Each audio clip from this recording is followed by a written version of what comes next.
Mukhang napapadalas ang pagkikita ni Kathryn Bernardo at Jericho Rosales. Ayan ang komento ng mga netizen nang mapansin nilang nasa iisang event muli ang dalawa. Spotted kasi sina Kathryn Bernardo at Jericho Rosales sa intimate surprise birthday party ng fashion designer na si Mark Baumgartner. Wala mang picture together sina Kathryn at Eko nakuha sa intimate party, pero huli ng mga online marites na magkasama ang dalawa noong Sabado ng gabi. Kahit bawal ang cellphone sa intimate event ay marami pa ring photos and videos ang naglalabasan nakuha sa nasabing okasyon.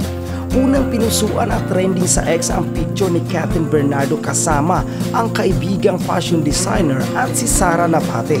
Ka-join ni Kathryn na pumunta sa nasabing event ang kanyang non-showbiz BFF na si Trina Gay Tangco. Pero hindi nakawala sa mga matatalas na mata ng mga netizen ang photo kung saan napansin nila na nasa likod ng birthday celebrator ang aktor. At dahil nga sa nasabing photo, nag-conclude na agad ang mga follower nila na muling nagkita at nagsama sina Kathryn at Eko.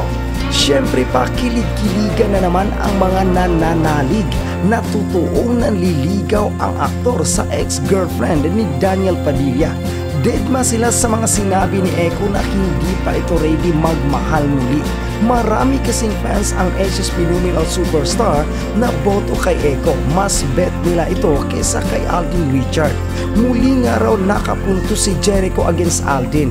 Bawat kilos talaga ng mga idol nila, meron silang istorya at komento.